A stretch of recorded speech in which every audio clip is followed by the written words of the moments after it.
Olá, tudo bem? Seja bem-vindo ao meu canal do professor e cientista social Rodrigo Alves, Café Pingado, Ciências Sociais, Direito e Geeks. Como eu tenho procurado fazer no canal, eu vou diversificar os temas, né? Então a gente já teve dica de documentário, dica de entrevista, já teve tema geek e agora vamos para um tema jurídico, porque eu acho muito importante a gente que faz parte, né, como inscrito da Ordem dos Advogados do Brasil, ter uma noção da natureza jurídica da própria ordem. E além da natureza jurídica da ordem, né, que é fundamental que a gente, como inscrito, como integrante do quadro de advogados, saiba e tenha essa informação, e muitos já devem ter inclusive, mas o vídeo também é direcionado para quem não é profissional, para quem não é do direito e queira se informar e ter uma noção melhor do que é a OAB do Rio de Janeiro, né? Seccional do Rio, que eu sou inscrito, e também o Conselho Federal da Ordem. E também nós vamos comentar um pouquinho mais para o final do vídeo o ofício número 99 da OAB do Rio de Janeiro, direcionado ao TRT aqui do Rio de Janeiro, né? O Tribunal Regional do Trabalho da Primeira Região.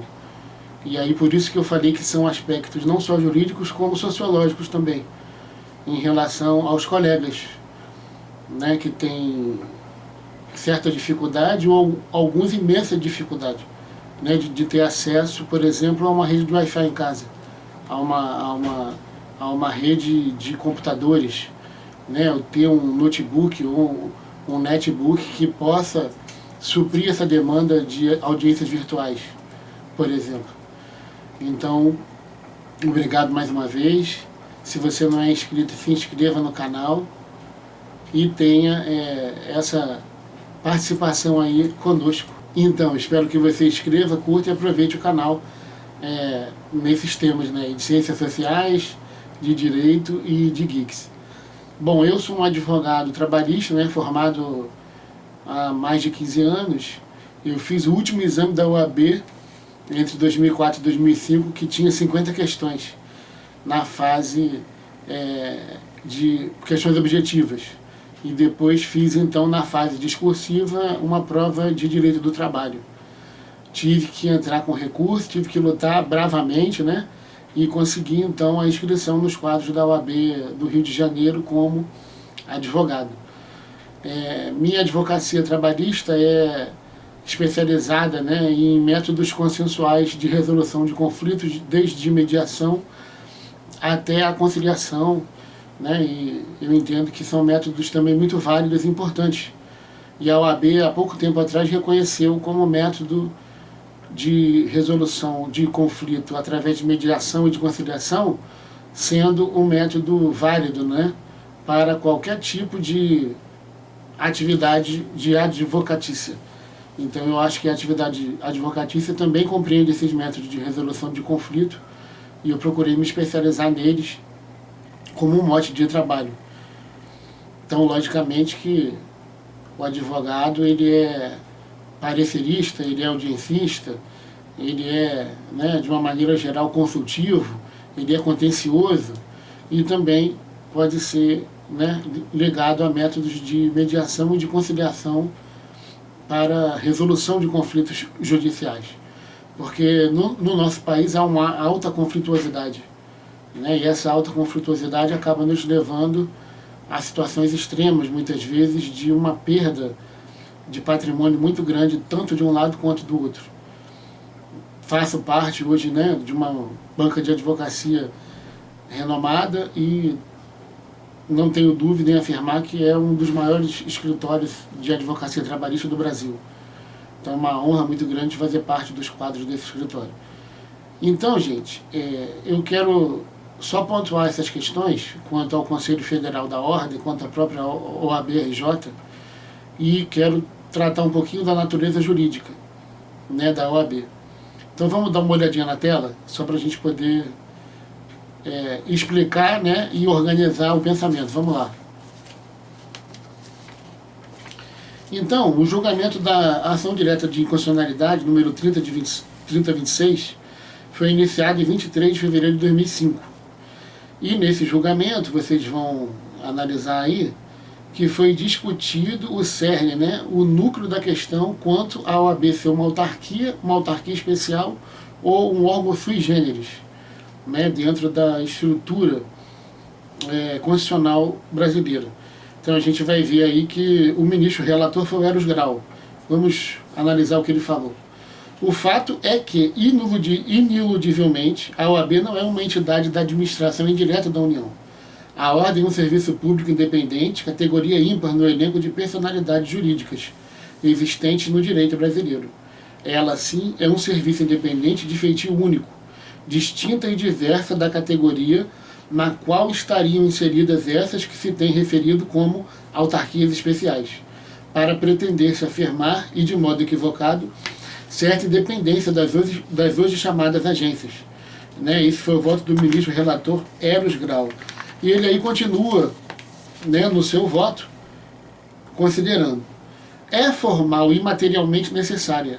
A OAB ocupa-se de atividades atinentes aos advogados, que exercem função constitucionalmente privilegiada, na medida em que são indispensáveis à administração da justiça, nos termos do que dispõe o artigo 133 da Constituição do Brasil, entidade cuja finalidade é afeita a atribuições, interesses e seleção de advogados não poderia vincular-se ou subordinar-se a qualquer órgão público. A Ordem dos Advogados do Brasil é, em verdade, entidade autônoma, porquanto autonomia e independência são características próprias dela, que destarte não pode ser tida como congênere dos demais órgãos de fiscalização profissional. Ao contrário deles, a Ordem dos Advogados do Brasil não está voltada exclusivamente a finalidades corporativas, mas, nos termos do artigo 44.1 da lei, tem por finalidade defender a Constituição, a ordem jurídica do Estado Democrático de Direito, os direitos humanos, grifado aí, né, a justiça social, e pugnar pela boa aplicação das leis, pela rápida administração da justiça e pelo aperfeiçoamento da cultura e das instituições jurídicas. Neste mesmo julgamento, o ministro Marco Aurélio pontuou: agora, o que está em discussão deste processo, não bem a cabeça do artigo 79, nem o parágrafo 1º. O tema mais importante é a definição da natureza jurídica da Ordem dos Advogados do Brasil, do Conselho Federal, e notamos que nos defrontamos com uma entidade, com um ente ao qual se atribui não apenas o cadastramento de certo segmento profissional, mas também a fiscalização, podendo haver exclusão e inviabilizando seu exercício profissional, e mais do que isso, podendo ser exercido o poder de polícia, poder de punir. Deu-se ainda a esse conselho, como a dezenas de conselhos, estamos julgando indiretamente o sistema, a possibilidade de impor, como se integrante realmente da administração pública, contribuições obrigatórias com um detalhe: todos sabemos que a capacidade pressupõe a inscrição na Ordem dos Advogados. Daí a importância para mim até maior, quanto a outros conselhos, do próprio conselho revelado pela Ordem. O ministro César Peluso, também à época, fez as seguintes ponderações, né? Há uma tendência óbvia na ciência do direito e entre os seus aplicadores, também diante de certas dificuldades conceituais, se recorrer às categorias existentes, e já pensadas como se fossem escaninhos, postos pela ciência, onde um fenômeno deve ser enquadrado forçosamente. Recordo, a propósito, a secular tentativa de explicação do que era o processo e o procedimento, hoje postos como categorias autônomas na teoria do direito. Hoje ninguém mais discute que o processo e o procedimento são categorias autônomas. Toda a dificuldade que vejo neste caso é de tentar colocar forçosamente essa instituição dentro de um desses caminhos pré-estabelecidos, como se isso fosse suficiente para resolver todos os problemas, que é a falta de uma definição mais clara por parte do ordenamento. Ainda o próprio ministro César Peluso, né? Isso significa, para abreviar, que a instituição está sujeita a normas de direito público e, ao mesmo tempo, a normas de direito privado, independentemente de saber se é autarquia típica, se é autarquia especial. Isto não importa para se resolver o caso concreto. Admitir que, perante o ordenamento jurídico, a OAB está sujeita, em alguns aspectos, a norma de direito público e em outros, a norma de direito privado. E, por fim, o ministro Aires Brito fez uma consideração, né, uma ponderação, quando votou também nesse processo. A OAB pode ser considerada entidade pública no plano do munus, no plano do ofício, vamos chamar de função, no plano da função, mas não é entidade pública no plano da composição dos seus quadros, da formação da sua diretoria, da forma de investidura de sua diretoria, na forma de recrutamento de seus servidores. Bifronte nesse sentido. Ela é ambivalentemente pública e privada. Seu regime jurídico é necessariamente público e privado. Isso aí o voto do ministro Aires Brito. Essas considerações, então, gente, são importantes para a gente poder delimitar a competência da OAB. Né? Qual é a competência da Ordem dos Advogados do Brasil no Estado Democrático de Direito? É uma competência fundamental para que sejam mantidos, né, e garantidos os direitos humanos primordialmente, né, para que seja garantido o acesso à justiça. É o último bastião da sociedade civil organizada, né, para que os direitos sejam estabelecidos, sejam garantidos e sejam, né, confirmados. Eu fiz a postagem, né, há algumas semanas atrás, de uma dica de documentário. Essa dica de documentário foi sobre o Dr. Sobral Pinto. Então é Sobral, um homem que não tinha preço. Reveja esse documentário. Observe a atuação da advocacia, né? O advogado investido através das prerrogativas, né, inalienáveis que o advogado deve ter. Observe a atuação independente. Observe a atuação serena, né, dentro da lei. O advogado, quando é constituído, né, e é investido da advocatura através da realização do exame de ordem, da sua aprovação, a partir do momento que brande, né, que tem a carteira da OAB para poder apresentar como seu munus profissional, ele é inarredavelmente um profissional independente, ele é um profissional, né, capaz de propor ações, ajuizá-las e representar não só pessoas físicas como pessoas jurídicas. Essa representação, ela se reveste da mais alta complexidade e da mais alta responsabilidade. Então, nesse momento que nós estamos vivendo, por isso que esse tema jurídico, né, ele, apesar de ser um tema deste momento, não só da importância da Ordem dos Advogados do Brasil no cenário atual, nesse momento de pandemia mundial, ele se reveste, então, de um tema perene, independente de ser, né, eu vou analisar a atribuição da OAB no Rio de Janeiro na emissão de um ofício, número 99 de 2020, para a presidência do Tribunal Regional do Trabalho da Primeira Região, quanto aos colegas e a realização de audiências virtuais, etc. Então, independente de ter, né, esse momento grave, sendo um momento que a OAB emite esse ofício, essa introdução que eu fiz é para você ter uma ideia de como é que é importante a Ordem dos Advogados do Brasil dentro do cenário constitucional. Então, a Constituição da República, através do artigo 133, determina que o advogado é indispensável à promoção da justiça. E essa determinação, ela vem baseada na lei 8.906 de 94, que é o Estatuto da Advocacia. Então, para você ter uma ideia de como é importante o papel do advogado, da OAB, que está por trás dele e que ele leva onde ele vai. A OAB, você, na condução e no exercício da profissão, vem com você para onde você for. A OAB, né, ela investe você das prerrogativas, dos direitos e dos deveres da advocacia. Então é importantíssimo que a gente possa compreender e ter isso claro na nossa mente. Então vamos analisar esse ofício aí, número 99, que é um ofício histórico, a meu ver, porque é um ofício que fala claramente, né, da situação da advocacia, do momento da pandemia e faz requerimentos fundamentais para que essa mesma advocacia, representando os clientes, pessoa física e jurídica, tenha a possibilidade de exercer o munus público, de patrocínio e de defesa intransigente dos direitos, né, que essas pessoas têm. Vamos lá, então? Vamos de olho na tela mais uma vez. Então esse ofício da semana passada, né, foi de 7 de maio de 2020, vocês podem ver aí, direcionados aos excelentíssimos doutores desembargadores, José da Fonseca Martins e Mary Booker Caminha, né, que são, respectivamente, o presidente do Tribunal Regional do Trabalho da Primeira Região e a corregedora do Tribunal Regional do Trabalho. Vou fazer questão de ler na íntegra, porque vocês vão ter uma ideia de como é que você tem aspectos sociais, você tem aspectos jurídicos, você tem aspectos fundamentais para poder analisar a importância desse ofício direcionado à presidência do tribunal. A Ordem dos Advogados do Brasil, seção do Estado do Rio de Janeiro, no cumprimento das suas missões institucionais como porta-voz da advocacia, vem expor as seguintes considerações e requerer o que segue.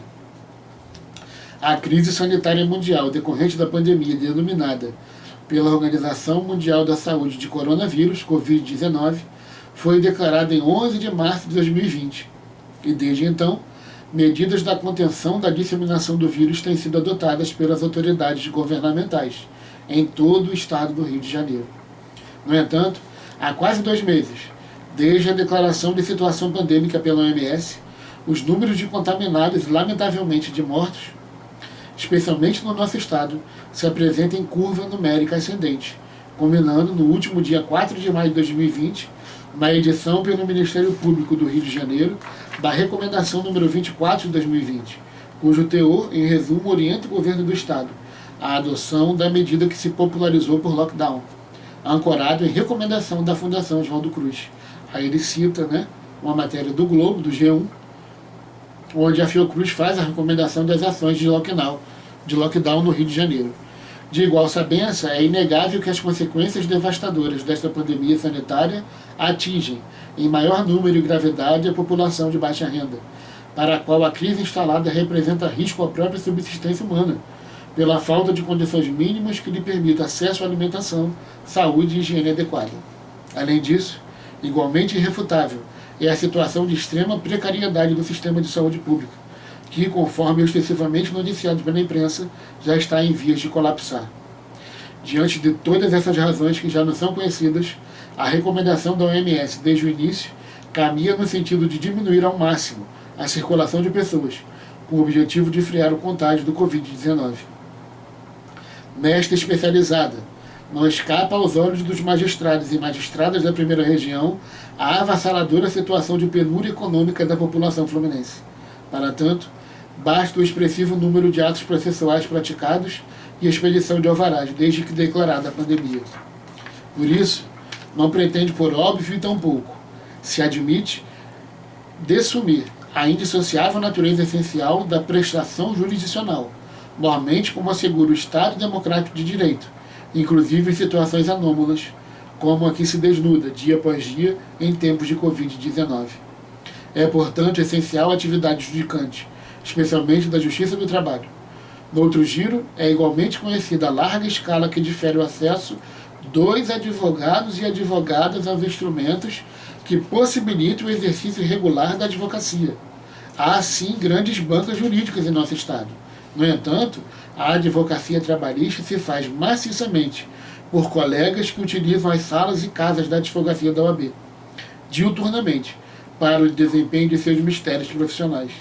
Nesta toada, não afigura exagero dizer que esta advocacia pode ser exercida graças à oferta pela OAB-RJ de espaços que dispõem de maquinários e assistência, para que todos os advogados e todas as advogadas possam cumprir seu valoroso e imprescindível papel. Aliás, pela natureza aguerrida que a atividade da advocacia exige, somos, por força de norma constitucional, indispensáveis à administração da justiça. Acontece, no entanto, que todas as salas e casas da advocacia da OAB-RJ no âmbito estadual estão inoperantes. A OAB não exporá seus empregados ao risco do contágio pelo Covid-19, assim como fez o Poder Judiciário, permitindo que a imensa maioria dos empregados da OAB estejam trabalhando, tanto quanto possível, em regime de teletrabalho. Em resumo, a situação que nos é imposta pela pandemia do Covid-19 pode ser resumida em um comando emanado das autoridades de saúde. Aspas, fiquem em casa e salvem vidas. Para corroborar, infelizmente, o que se noticia, o que tange a gravidade da situação da ascendente curva pandêmica no estado do Rio de Janeiro, pedimos vênia para indicar matérias divulgadas pela imprensa, apenas nas últimas 24 horas. Fiocruz recomenda ações de lockdown no Rio em ofício enviado ao Ministério Público do Rio de Janeiro. Com recordes em 24 horas, Rio de Janeiro chega a 1.205 óbitos, 13.295 casos de Covid-19. Crivella anuncia bloqueio de vias em Campo Grande a partir de quinta. O governo federal deve defender lockdown para cidades com maior transmissão do coronavírus. Brasil tem 615 novas mortes por coronavírus, bate recorde e se torna o sexto com mais óbitos. Rio tem mais 670 casos de Covid-19 e 58 novas mortes em 24 horas.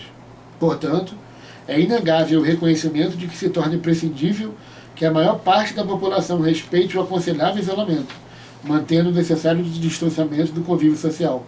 E repita-se, assim como fez o Poder Judiciário, a OAB-RJ também instituiu o teletrabalho, o que culminou no fechamento de todas as salas e casas da advocacia em todo o Estado. E como mencionado, é de notória sabência o encerramento temporário das atividades. Nestes aspectos, deixa amigo uma parcela considerável da advocacia trabalhista. E na mais remota e improvável reabertura das salas e casas da advocacia, ainda assim não dispomos dos maquinários adequados para, por exemplo, possibilitar a realização das audiências telepresenciais, eis que não dispomos de câmeras de vídeo e instrumentos de som e microfone. E, ainda, seria inviável a abertura com a capacidade plena de atendimento, o que de igual modo seria outro elemento excludente. Neste mesmo contexto, é de conhecimento geral que a Justiça do Trabalho Fluminense não dispõe dos instrumentos que possibilitem às partes e aos demais usuários o acesso garantido nos termos do artigo 3º da Lei 8.906 de 94 e do artigo 198 do CPC combinado com o artigo 10º, parágrafo 3º da Lei 11.419 de 2006. E, em uma análise combinatória de todas essas situações, deflagra-se a impossibilidade de retomada, ainda que gradual, dos atos processuais referentes à fruição dos prazos e da realização das audiências telepresenciais ou virtuais durante o período da pandemia. Aliás, neste contexto, a suspensão dos atos processuais antes referidos, terminada no dia 30 de abril de 2020, além de ter atendido às necessidades que, neste momento, são agravadas, demonstraram que muitos advogados e advogadas impulsionaram seus processos e tiveram do Poder Judiciário uma adequada prestação jurisdicional, não de modo impositivo. Mas, lamentavelmente, nem todos puderam exercer suas atividades, como sabemos. Não se pretende, de forma alguma, estancar a prestação jurisdicional ou mitigar o sagrado direito de acesso à justiça. Por outro lado, é mais premente e necessária a adoção de medidas que salvaguardem o direito fundamental de manutenção da integridade física, à saúde e à vida de todos, e todas que se socorrem da Justiça do Trabalho Fluminense, na qualidade de partes, magistrados, advogados, servidores ou usuários. Em cotejo com o acima exposto, destacamos que os requerimentos adiante apresentados estão calcados nos seguintes dispositivos legais: artigo 10º da Declaração Universal de Direitos Humanos, artigo 5º, 55 e 133, ambos da Carta Republicana, e ele vai elencando aí embaixo outros dispositivos legais que ele fundamenta a Carta, gente. E ele ainda acrescenta as faculdades e determinações estampadas no recém-editado ato conjunto, número 6, de maio de 2020, e os respectivos artigos, né, 5º, 6º. Eu vou brevemente fazer menção ao artigo 10º da Declaração Universal dos Direitos Humanos, artigo 5º, 55 e 133, ambos da Carta Republicana de 88, para que a gente possa contextualizar a fala. A Declaração Universal dos Direitos Humanos afirma em seu artigo 10º que, abre aspas, toda pessoa tem direito em plena igualdade a uma justa e pública audiência por parte de um tribunal independente e imparcial, para decidir seus direitos e deveres ou fundamento de qualquer acusação criminal contra ela. Artigo 5º da Constituição da República Federativa do Brasil, de 88. Todos são iguais perante a lei, sem distinção de qualquer natureza, garantindo-se aos brasileiros e aos estrangeiros residentes no país a inviolabilidade do direito à vida, à liberdade, à igualdade, à segurança e à propriedade nos termos seguintes. 55. O inciso. Aos litigantes em processo judicial ou administrativo, e aos acusados em geral são assegurados o contraditório e ampla defesa com os meios e recursos a ela inerentes. Por fim, o artigo 133 da Constituição, que eleva a atividade, a profissão do advogado ao patamar constitucional. O advogado é indispensável à administração da justiça, sendo inviolado por seus atos e manifestações no exercício da profissão e nos limites da lei. E aí continua a Carta da OAB. Igualmente, para enriquecer o tema, trazido ao debate, seguem em documentos anexos as manifestações produzidas pelo Movimento da Advocacia Trabalhista Independente, MAT, e pelo Sindicato dos Advogados do Estado do Rio de Janeiro, SAERJ, ambas contendo fundamentos extremamente relevantes que vêm ao encontro das razões aqui esposadas. Por todo o exposto, diante do quadro caótico e sem precedentes nos últimos 100 anos, instalado em decorrência da pandemia do coronavírus Covid-19, em estágio avançadíssimo de disseminação, considerando a necessidade de adoção de medidas urgentes voltadas para a garantia da manutenção da vida de todos os advogados e todas as advogadas militantes na Justiça do Trabalho da Primeira Região, a OAB, com base nos dispositivos legais e normativos acima elencados, requer a vossas excelências determinação de imediata suspensão dos prazos processuais nos processos físicos, eletrônicos e híbridos migrados, retroativo a 1 de maio de 2020 e, em princípio, até 30 de maio de 2020, podendo ser renovada a depender das orientações emanadas pelas autoridades governamentais e de saúde pública. Determinação de imediata suspensão das audiências telepresenciais ou virtuais designadas, em princípio até o dia 30 de maio de 2020, podendo igualmente ser renovada a depender das orientações emanadas pelas autoridades governamentais e da saúde pública. Caso desacolhido os requerimentos anteriores, requer em ordem sucessiva, determinação das audiências telepresenciais ou virtuais só ocorrerão em caso de audiências iniciais e com dispensa das partes, em audiências de conciliação preferencialmente, com dispensa das partes e nos processos cuja matéria seja matéria de direito ou seja dispensável a produção de qualquer prova oral.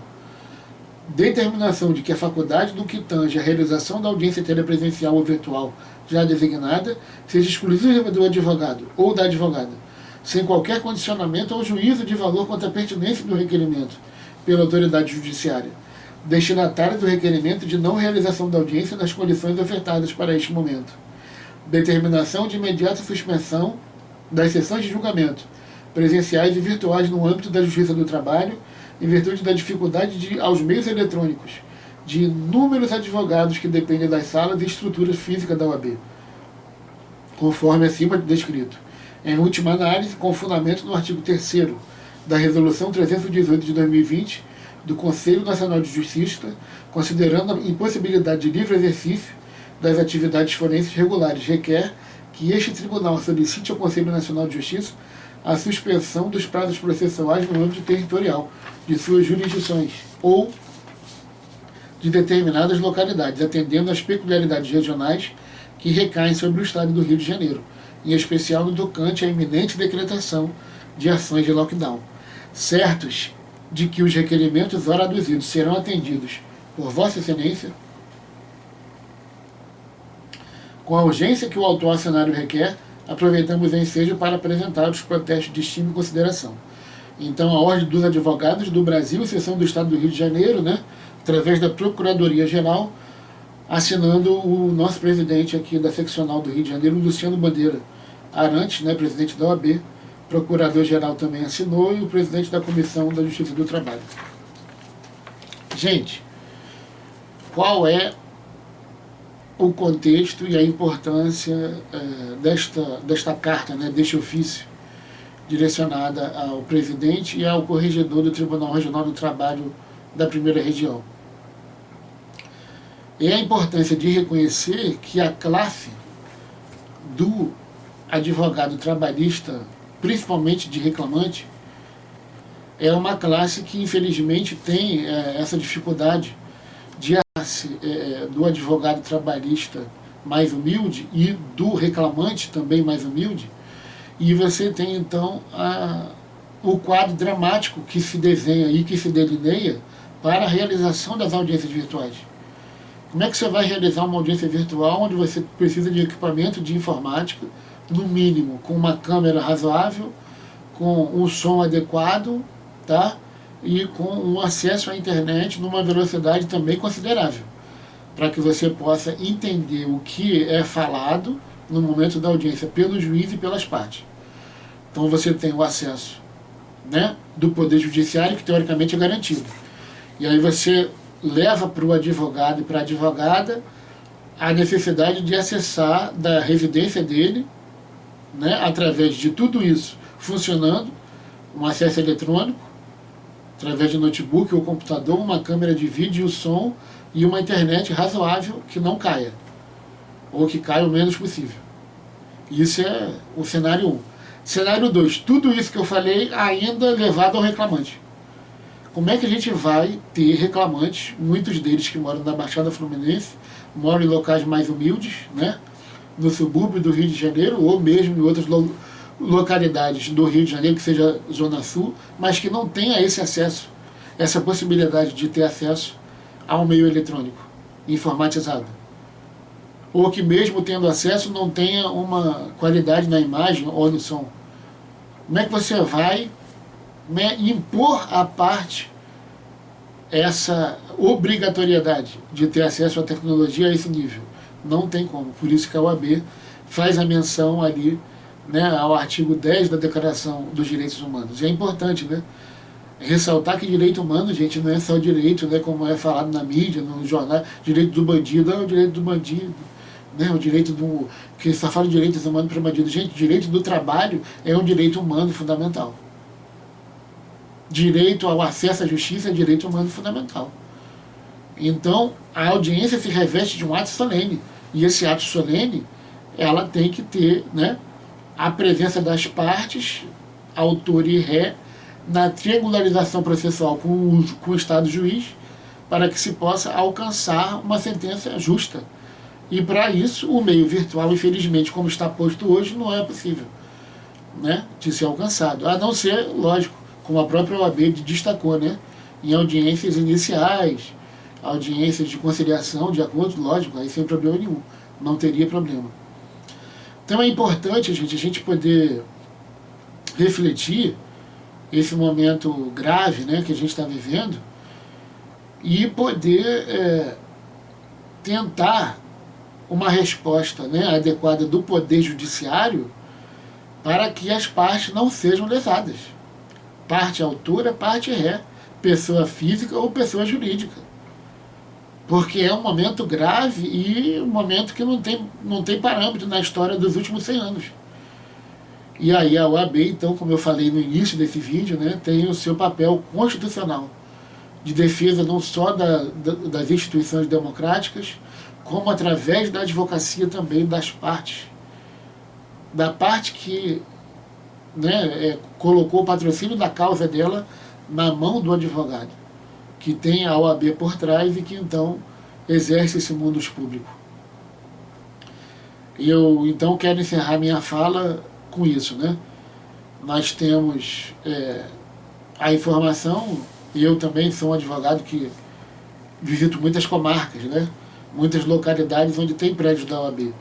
Os prédios do Poder Judiciário, né?